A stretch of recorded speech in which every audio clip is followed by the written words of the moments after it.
Morning, Ammar. Hey, Jalf. I feel as if I haven't seen you for ever. No, it's been a couple of weeks, hasn't it? Yeah, it's been a very long time.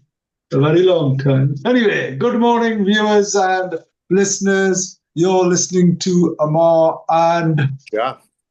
live on our weekly radio show right here on Spice FM.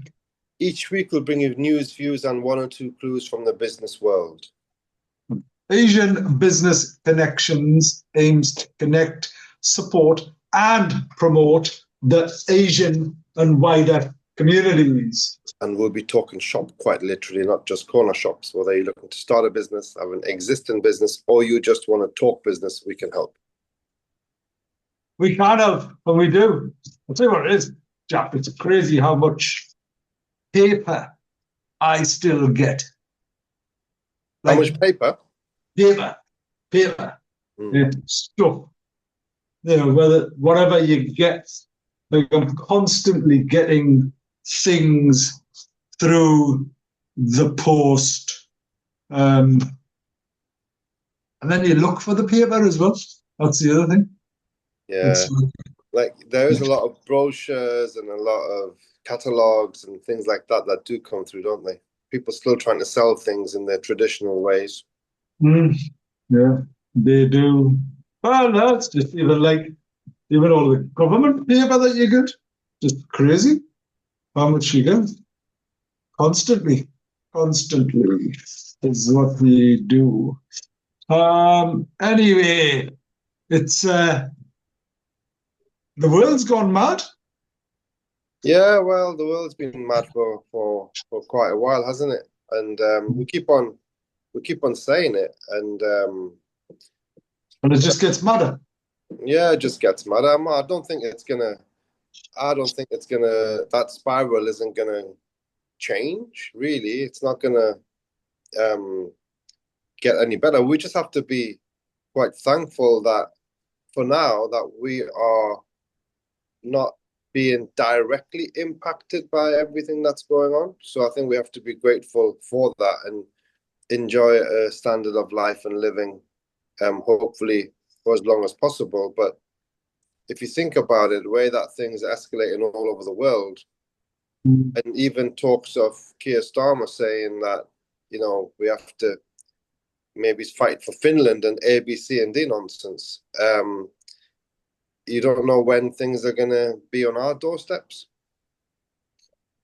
Yeah, I must admit, right, and talking very openly, and actually we need to start by paying our condolences and saying a prayer for everyone that lost their life in the horrific plane crash in Ahmedabad yesterday. Yeah, it's just horrendous. It was so awful to see that. So sad. Incredibly sad. Incredibly sad. Ammar, I just wonder how that can something like that even happen from an old aeroplane or whatever it may be, because the aeroplane didn't look in the best of nick. I mean, it's just they should not be even allowed to be in motion, should they? They shouldn't be allowed to be on the runway. I don't know. I don't know exactly what happened to it, but yeah. Well, yeah, and it's incredibly sad, and there's a number of events taking place in the mosque, in the gurdwara, in the mandir, as well. So it's about understanding that. But on the one side, imagine, Jaff, though, right? On the one hand, like hundreds of people have died, and so have it crashed into a densely populated area. And then you're the one survivor from seat 11A. Yeah. It's just It's just mad. I mean, he jumped out the plane. He jumped out of the plane.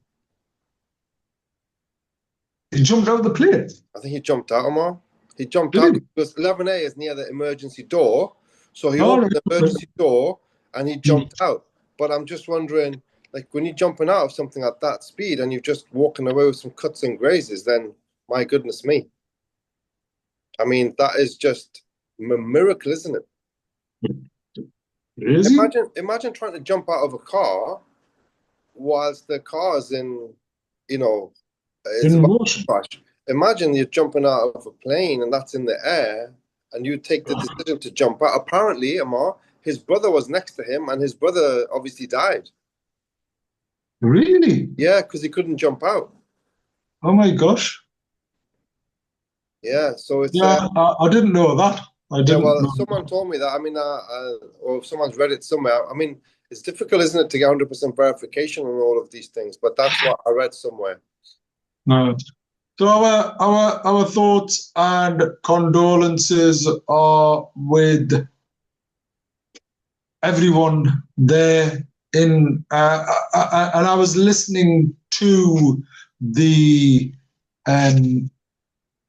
some of the local witnesses and people who were talking and giving accounts to the use of the airport generally was um,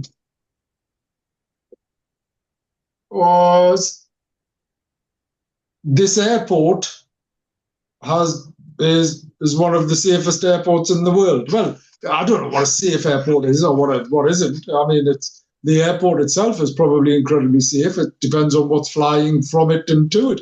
But the Air Force One has landed there, and the Chinese president has landed there, and it just goes to show. The airport, is it? It's about the aeroplane, that particular Yeah, aeroplane. yeah. Anyway, so incredibly sad. Coming back to the other, and there is a prayer and a lighting of the candle at the Mandir on Sunday. And I know there are things being organised in masjids and in the Gurdwara, as well as the council and various other places and spaces, because let's not forget that India, alongside a lot of South Asia, isn't just one particular religion, but serves a number of religious communities, including Muslims, Hindus, and Sikhs, and those with non-faith. So it's just being mindful of that, isn't it? Mm. Yeah, multicultural, multi-religious nation. Death is death. There's And along with that, Amar, it was bringing all the Brits to Gatwick. So obviously we were kind of concerned if we knew anyone on the flights and stuff like that. And there's a special closeness and connection because of that reason. There is. So everyone and anyone that's been affected, our thoughts are with you, and our deepest condolences and sympathy for anyone who's lost or hurt something.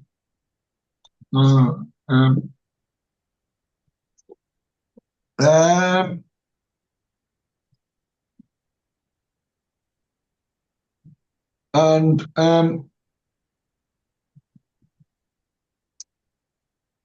so the other things that are going on, and I was about to say that I normally and have slightly differing views about President Trump, but sadly, my views have dramatically changed over the last few weeks, and in particular the last few days.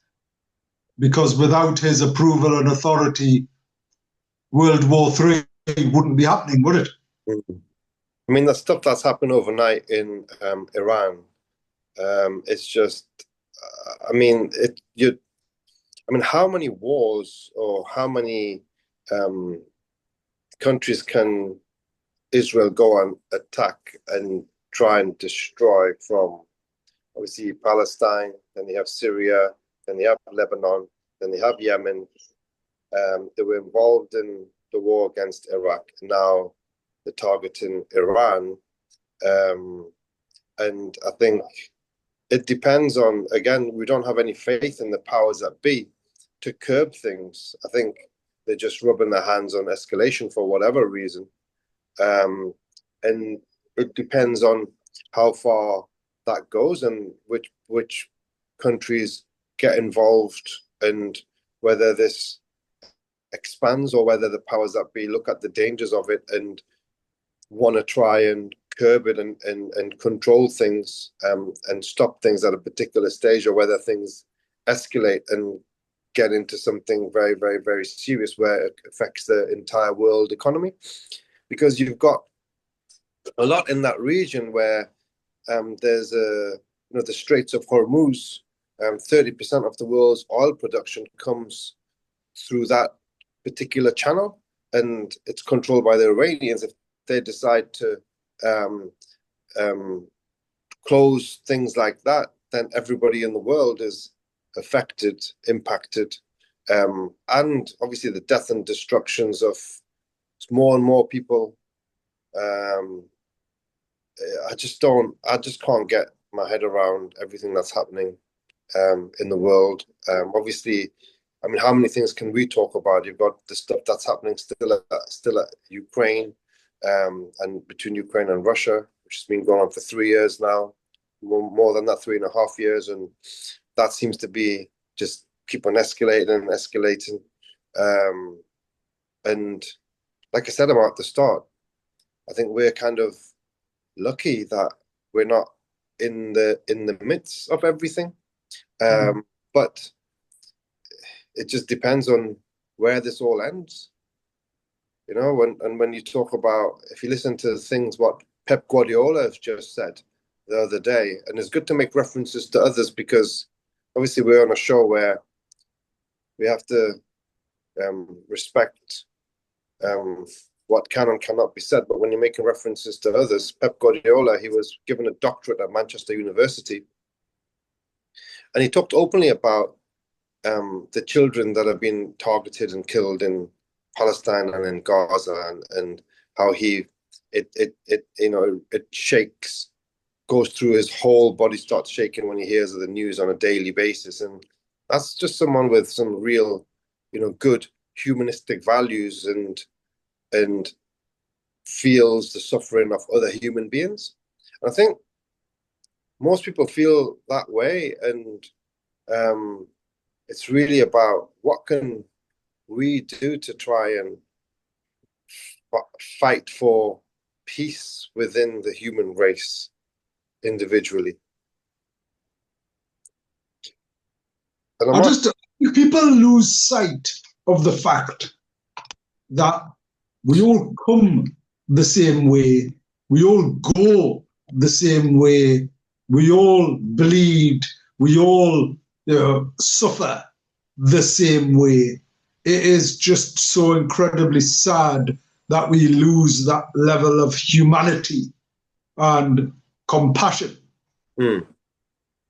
I just find it incredible that on the one hand, we in this country will sit and say these migrants, everyone that's coming, right, and like we don't want them here, and actually, I personally, and purely personally, this is my own personal view, I must admit the challenges with uncontrolled migration and what's going on, right?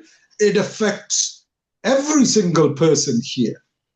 But the naivety and the short-sightedness of enabling encouraging people to bomb and kill and starve and make people suffer, wherever that is hypocritical. It is outrageous what's going on in the world.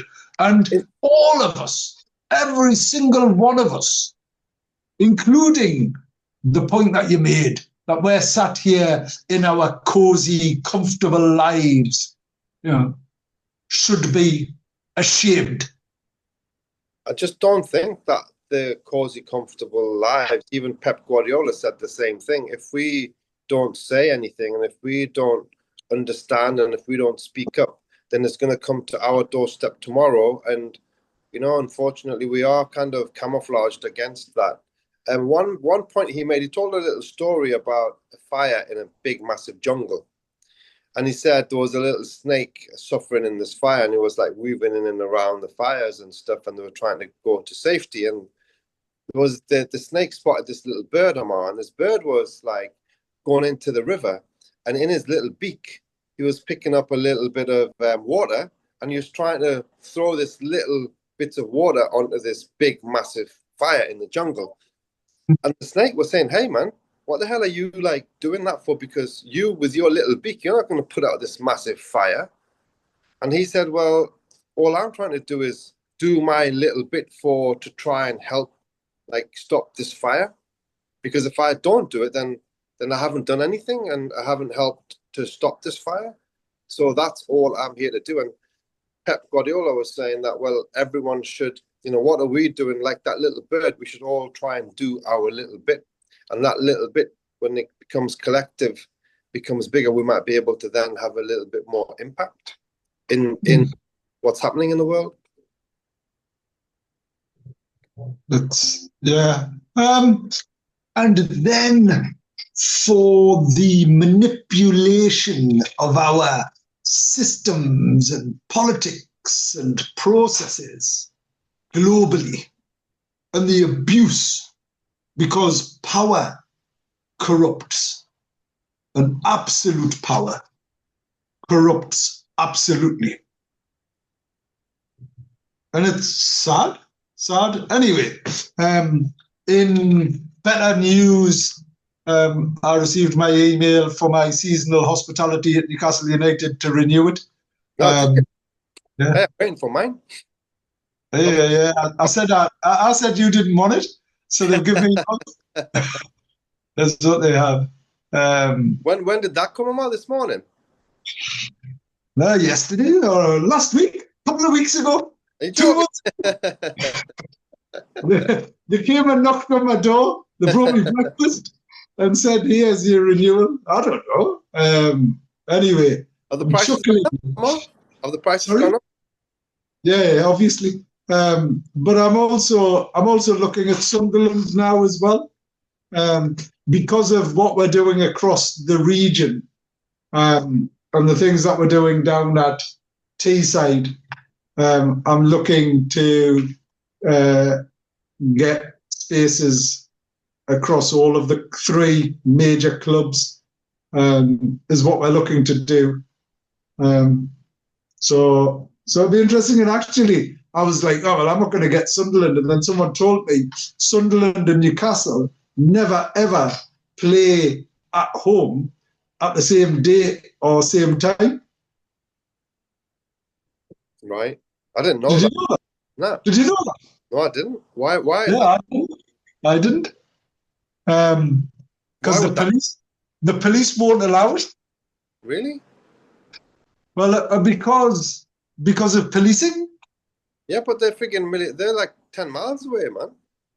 Yeah, but it's still the same police force, isn't it? Oh, they don't get that many fans going into their stadium neither. You know what I mean?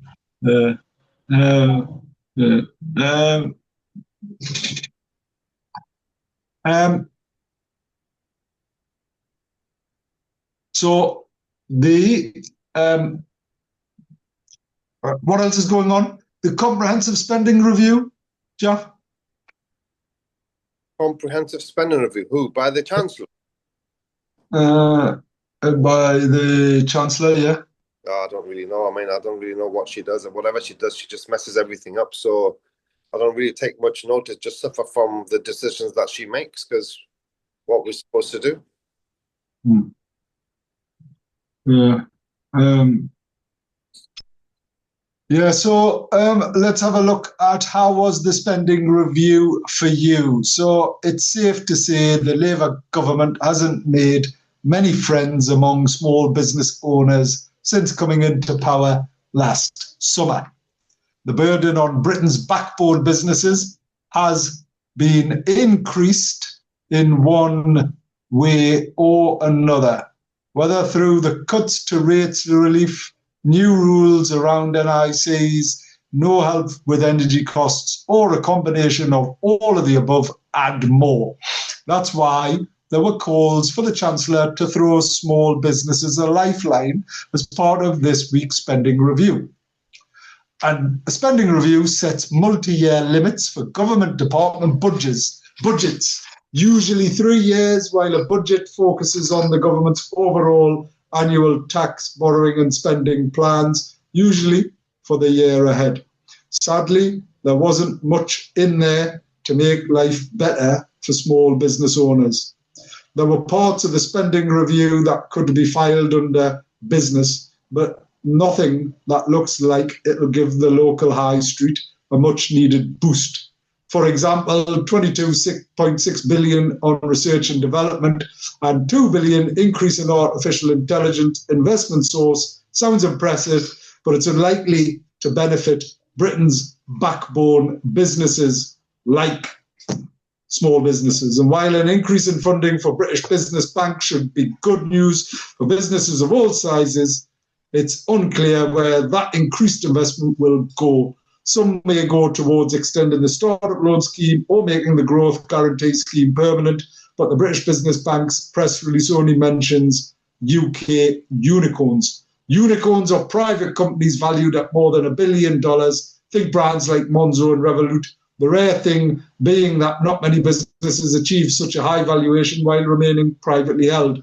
There are currently around 44 unicorns, most of which are based in London. If the British Business Bank is going to focus on unicorn businesses and you can run a chip shop, a corner shop, a salon or a garage outside of the capital, this is hardly going to fire your imagination or do you any favours, especially when employing staff, buying stock and paying your energy bills aren't getting any less expensive. Speaking of which, I'm just sort of highlighting the Chancellor was never going to use the spending review to undo things she put in place only a few months ago, not least because that's what a spending review is for. But a lack of focus on helping to tackle the problems faced by small business owners, the backbone of the economy, is disappointing to say the least. And that's not my article, Jaff. That was I read out somebody else's article. Just to be clear, they're not necessarily all my views, but I think they are valid views. What do you think, Jaff?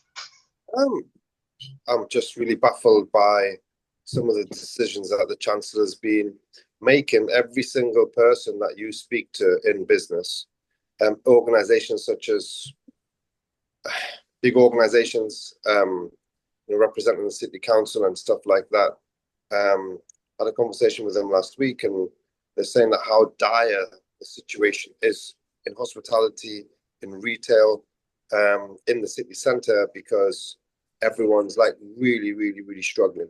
If they haven't got the statistics on how difficult it has been for the backbone of businesses, as you say, since they came into power, they are just totally in living. They've got their heads up their own backsides. Really, I would have thought so. Or they know what's going on, but they just don't want to help, and they've got an ulterior motive then, which is really worrying. Because what do they want to do? See more and more businesses go bust, because that's going to be the eventuality.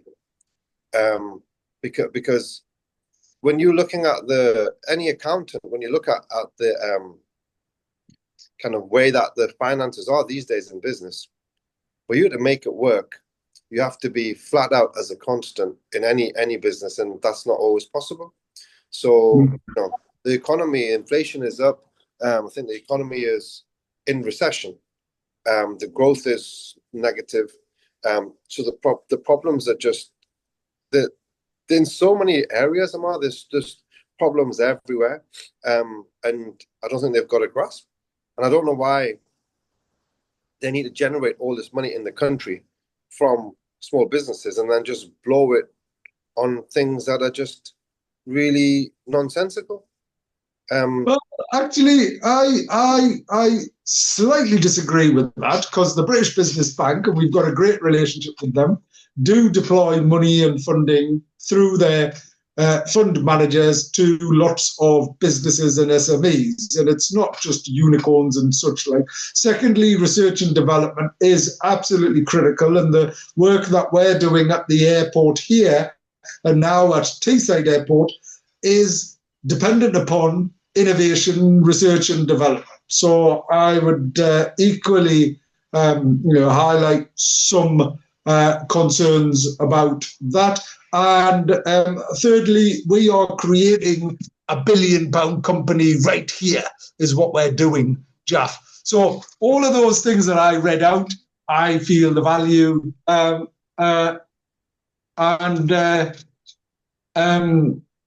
anyway. But I get how businesses like our other businesses, like here, might be questioning, well, where's the value?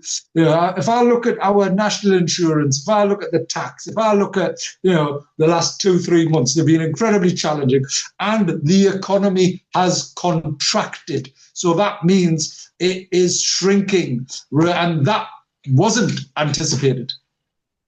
Yeah, of course. And then you made a point about lending, and there are organizations borrowing. But again, that's another big risk these days, though, isn't it? Because, many people, you're going to borrow, you're going to add that extra cost to your outgoings. And when things are very, very tight, I think those that have grown organically and they don't have big bank loans, I think you have a better chance of survival. I agree.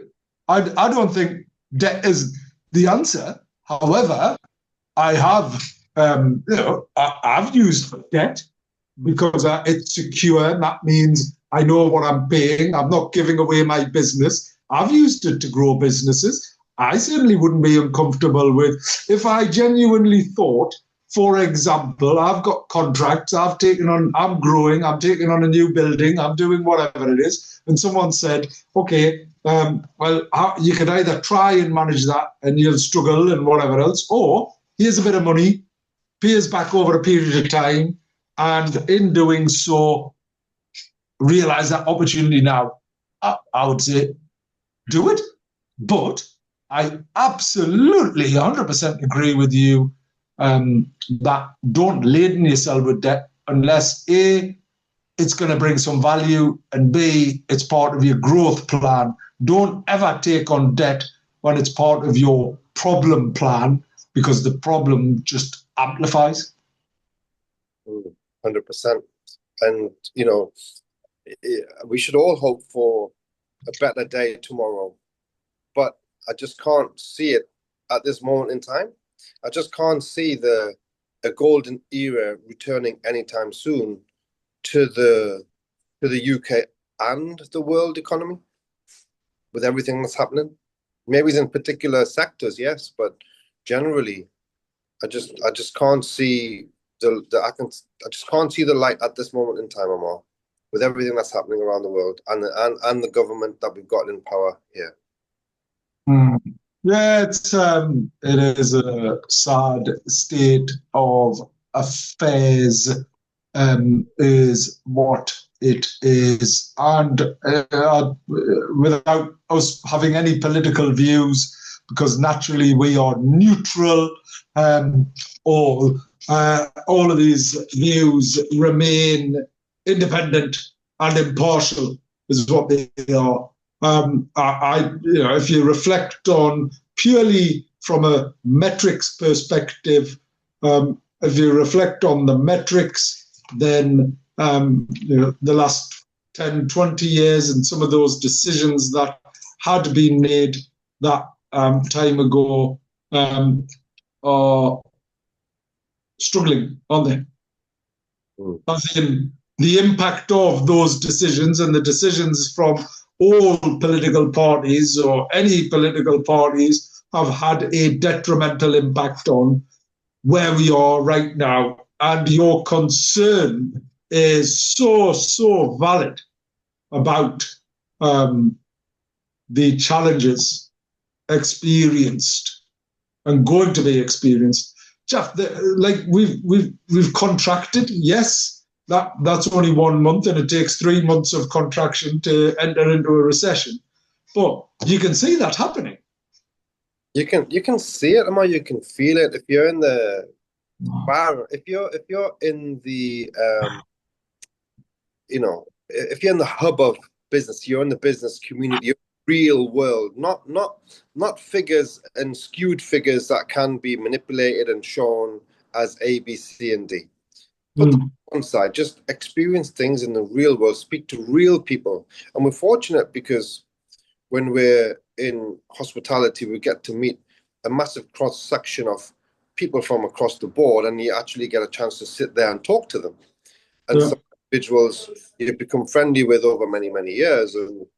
And the things that they tell you overall, that everyone is financially, they are a lot worse off. Um, they are cutting down their leisure time. They're cutting down what they spend. Or so that's why retail is down, hospitality is down, and those things are key factors on how well the economy is doing. Because if the economy is booming, those sectors are always going to be busy, aren't they? Because if you imagine that you just made X amount of extra money, you're going to say, "Oh, let me go and treat myself to a new pair of shoes or whatever." Or this is a new season, I'm going to go and buy myself something. Or let's go out and dine and A, B, C, and D. Mm. So they're really good kind of triggers to get an understanding of how society is doing overall. And 100%, I think, yeah, there's a downturn. And if it was my prediction, it would definitely be 3 quarters in a row if that's what's needed to actually go into an official recession. Obviously, the government will do all it can to try and avoid that being the case, finding some ways to prop the figures up, maybe if over the next few months or so. But But wars good for the economy. Wars are, is what they are. I never understood that. I never understood that logic. I mean, even just saying that war, meaning that, you know, us facilitating the death of others is a good thing. Whether it be for the economy or some people lining up their pockets, I just think it's such an immoral way to kind of, think about things. It's so bad. Um, I mean, when you say it's good for people, I'm presuming it's good from the only perspective it could be good is because there's somebody needs to create more bombs, and they need to keep X amount of people in their job. No, So it's not just bombs, is it? It's like if you think about when you go and bomb another country, destroy it, and everything else, it needs rebuilding, it needs people, it needs whatever it is. And the vast majority of contracts and contractors and allegedly come from the Western world. So who are you going to use? Who are you going to call? Ghostbusters. And it's not a joking. I'm being very flippant, and I apologize for that. no. But but it is right. It's incredibly challenging. It's incredibly challenging. There's got to be some good news, Jeff. Come on. What did you do for? It was Eid Sam last Friday. Fender is in town tomorrow. Sam Fender is in Yeah, town. The Geordies have been out because yeah. everyone had a Newcastle Cup on yesterday. I could hear it from my house. I didn't need to be in the stadium because it was so loud. But hey, it was a good thing because Sam Fender is like a huge big like a top lad. He's Newcastle born and bred. Loves the city, loves the football club, and he's an absolute superstar. Been around the world, and he has been spreading putting Newcastle more on the map in lots of countries around the world. So I think that's one positive thing, I guess, for Newcastle. Um, that I've noticed, and he's around today and tomorrow, so he's doing 3 sold out shows, one after the other, and so yes, there has been a lot of Geordies having a really good time. Um, I, I, I couldn't tell you what he sings, and I'm probably embarrassed to say that. Yeah. So last year, because it was last year, I think, my good lady, my good wife says, "Oh, I wish I had tickets for Sam Fender, whatever it was." Anyway, so this year, I I bought a box Uh-huh. Cool. for tomorrow night, and Okay. then somebody, and I totally forgot about it. Not that I bought a box, I just didn't put it in the diary, right?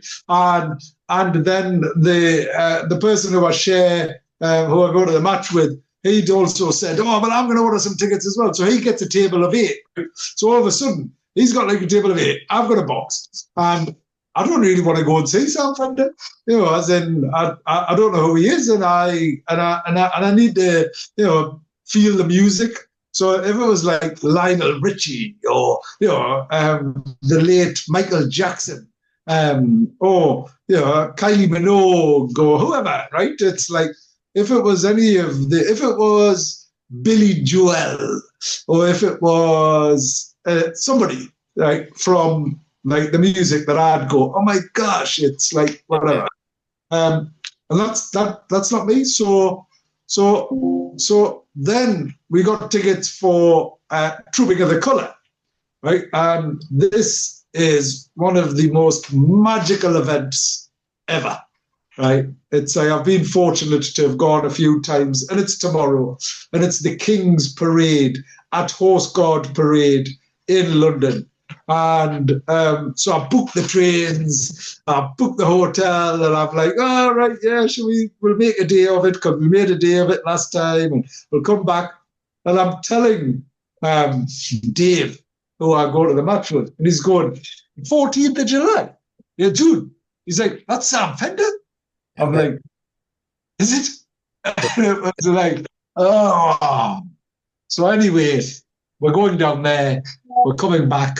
Well, you're going to London, coming back, and then going to the Sam Fender event. No, I'm not going to Sam Fender. We don't have any childcare, so my wife and my son are going to see Sam Fender. But we literally get in, like, because this thing at London doesn't finish till like 12, 1 o'clock. We're jumping on a train, coming back, and then I'll be entertaining my daughter, who'll be playing round the bender rather than Sam Fender.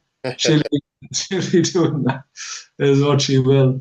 But anyway, yes, I seen some of the pictures yesterday from last night. It looked magical, and then I was thinking it would just be amazing because it's obviously more than 52,000 people then, isn't it? Because if you've got all of the pitch filled. I'm not sure, Ammar, because you can't have them all the way around, because obviously then one side's yeah. So anyway, have you been? Are you going there? No, no, I'm not a I like yourself, Ammar. I think I really respect and value Sam Fender as an artist, but I wouldn't know too much about his music, to be honest. Right. I just think he's like a top lad because of who he is, and so you always have an affiliation with all the Geordies, don't you? Because it's one of your own. So yeah, I really value him, but I'm not really. I wouldn't say I'm like the biggest fan of his genre of music and stuff.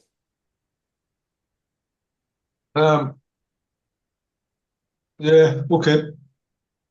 Yeah, I think I don't know. I don't really follow him. I get how excitable people get, and everyone that I hear and come across, they are. Look at your six pack. They are. Why were you sure? Why were you sure? Everyone was six pack. Yeah. Well, it's my button was open there, so Yeah, but you pulled your shirt up. Apologies, everyone. Yeah, you scared me. Anyway, I can't believe you got such a good six pack. So Sam Fender's in town. It has a magical ripple effect. He played last night. He's playing tomorrow night and Sunday. Is that right? Is that right? Today and tomorrow? Oh, he's there today and tomorrow. Okay. Yep. No, brilliant. Yeah, so it's so that's good. What else is happening? Football, Champions League. Champions League was just phenomenal. It was like PSG absolutely obliterated Inter Milan and deservedly won. Good to see them win, to be honest, because they're playing the best football for sure. I think we're in like so as far as football is concerned, Omar, this is the first year of the Club World Cup. So instead of What the World Cup, which is all the nations, like nations playing each other, this is yeah, the clubs within the nations around the world. So, yeah, and they're going into a play.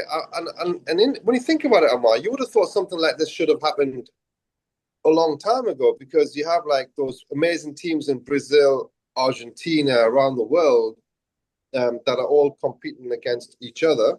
And you got like two from um, the UK. I think we've got Man City and Chelsea. I think Real Madrid and Barcelona, and so you've got all the big teams around the world, and it's like a multi-billion-pound competition. So that's happening, starting I think in a few days' time. So that's going to be happening in the background because it's the first one. I think it's not the hype as you would have for a World Cup or anything like that, or even Champions League. But I think it'll gain momentum because of just the nature of what it is. mm, Along with that, the transfer window has opened.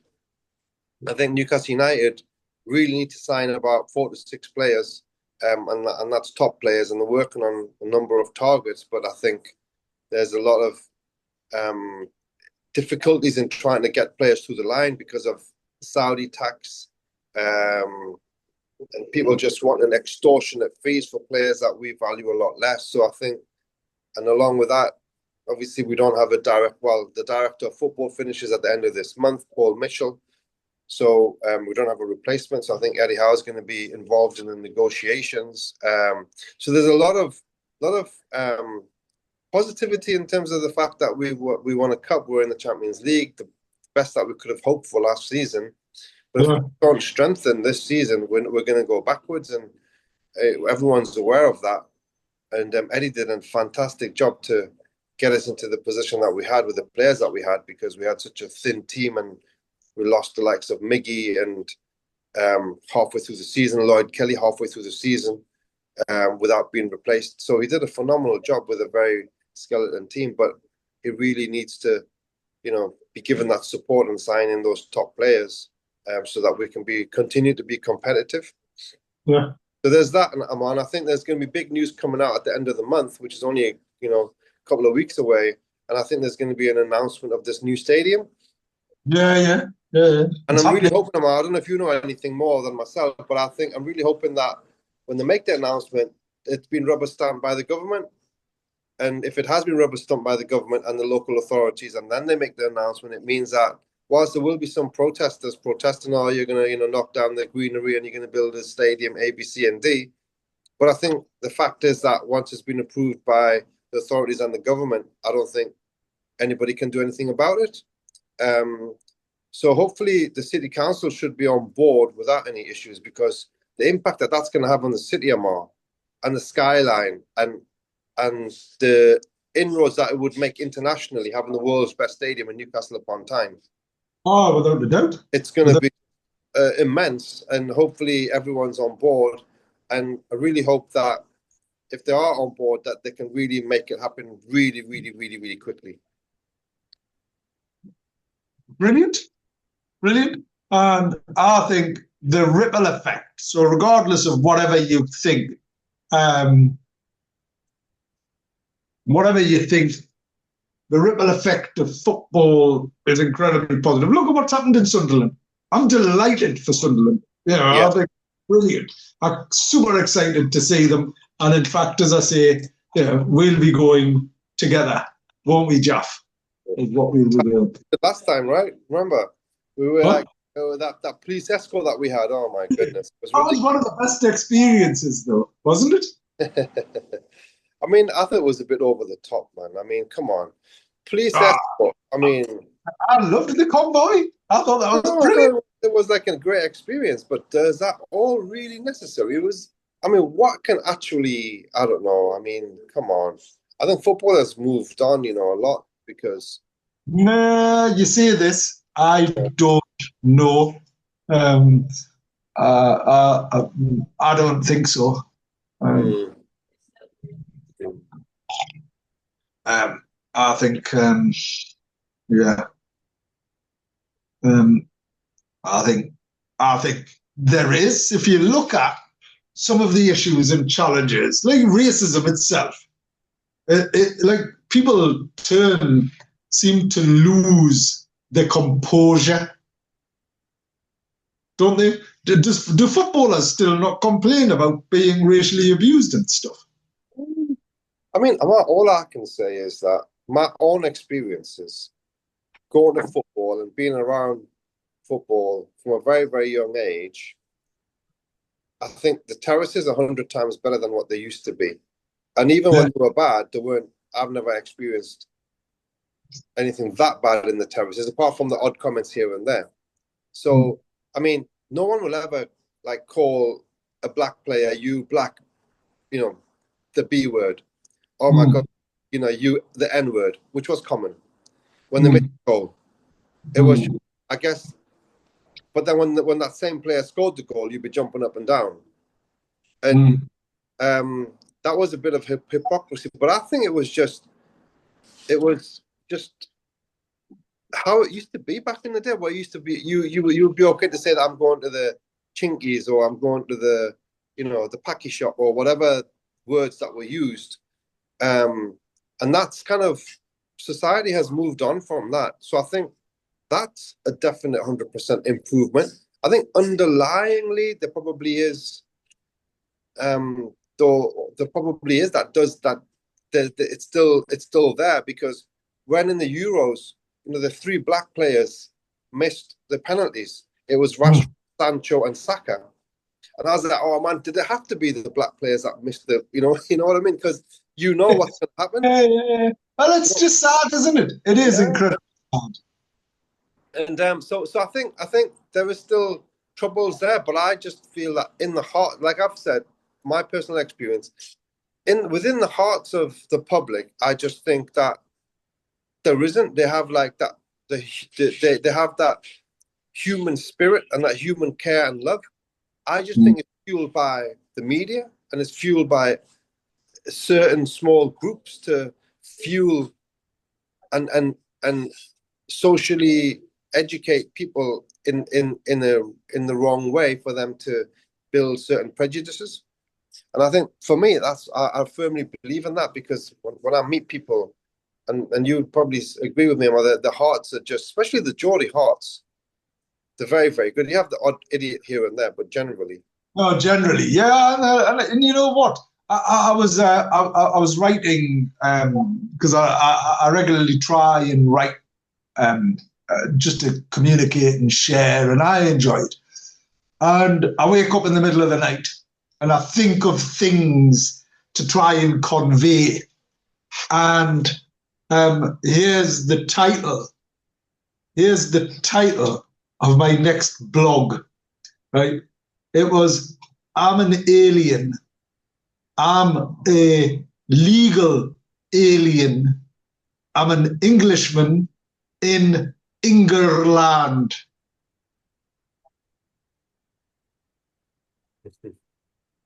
that's good. Because I'm born, brought up, Jeff. We've lived here all of our lives. Our hearts are here. It's like you cutters and you're northeastern. Whether you're black or white, whether you're red, whether you're whatever it is, but we all love our region and love the people in our region. You're right. There's bad people everywhere, but in the main, you will not get more hospitable, more proud, more passionate people anywhere in the world. I had the Pakistani Consul General, I had the Chief Exec of the UK Arab Business Council here in Teesside earlier this week. I had the mayor was stood there. We had all of these people from across the world there, right? And I'm from the Northeast and I love it. This is the greatest region. And you could see everyone going, oh, all right, yeah, well. But I don't hear anybody anywhere else saying that. Hmm. Right? I go to London, I go to Manchester. Yeah, they go, oh, yeah, it's great here or whatever it is. But no one even has that level of passion, that enthusiasm. Yeah. You know, is what it is. So I think you're absolutely right. But going back to the title of my blog is, Jeff, think about where we have come from. Think about how concerned, even now, right, we are, and conservative we are. Look how successful you are. Look how of a brilliant restaurateur you are. Look how many awards you've won. Look how many beautiful places you've created, right? And yet, you are at times embarrassed, ashamed to put your head above the parapet. I'll go, Jeff, stand up, Jeff, do this, Jeff, right? I'll try and push you up the ladder. And you're like kicking us in the head and saying, let's stay down, let's stay down. I don't want to make it about me. I don't want anyone to no, it's me behind the scenes. And I just want to do what I'm doing. And I just want to serve people. And I just want to, but that's just crazy. Why should you be? Why should you be embarrassed? Why should you be ashamed? Why should you be concerned what anybody else thinks? Yeah, but I think it's obviously there's a number of reasons for that. Maybe it's all not necessary to share. No, I get that. But anyway, Yeah. sadly, there's always going to be naysayers. Sadly, there's always those, I'm trying to push you up, you're trying to kick us down, but you're not pulling me down, are you? Because equally, you'll encourage me, you'll support me. You've been there, through thin, not through thick, you've never been there through thick, but you're always there through thin. But you've always been there, right? So I'm incredibly grateful for that. And I, you know what? I'm so super excited for what this region can and will become, and the things that are happening, whether it's stadiums, whether it's Premier Leagues, whether it's champions, whether it's the best restaurateurs, whether it's internationalization, whatever it is. I just think we have the belief, we have the potential. And it's a shame because I done a speech last week at this Scale Up event, and I would have shared it because it was in Sunderland, but it was all about belief and the fact that we don't have that belief, that we could and should and are better than anybody else, because everybody else tells us how great they are, how good they are.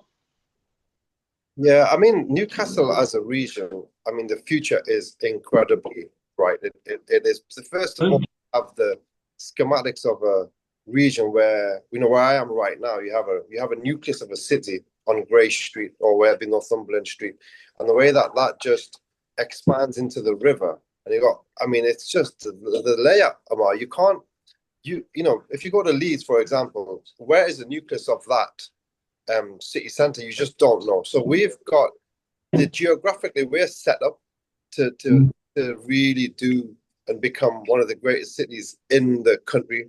And I think the next 5 to 10 years, I think it's going to be a different beast of what it is. And I mean, we are very lucky and fortunate that we have the Saudis who have a big interest in the city, because they can make a massive difference. And I think the knock-on effect of their investments around everybody else, I think it's going to be huge. So I think in 10 years' time, Ammar, I think we're going to be living in one of the greatest cities in the country, and hopefully we do get to that point. Zindabad is what it is. Yeah, as I say, I'm glad we ended up on a high. It is a brilliant space. It is a brilliant place. And I'm not just talking about Newcastle. I'm talking about Teesside. I'm talking about Wearside. I'm talking about Tyneside. I'm talking about the whole of the region. And if Newcastle is the capital, then Newcastle is the capital. Anyway, we'll be back next week with lots of views, news, and one or two clues from the business world. It's a goodbye from me. Goodbye from me.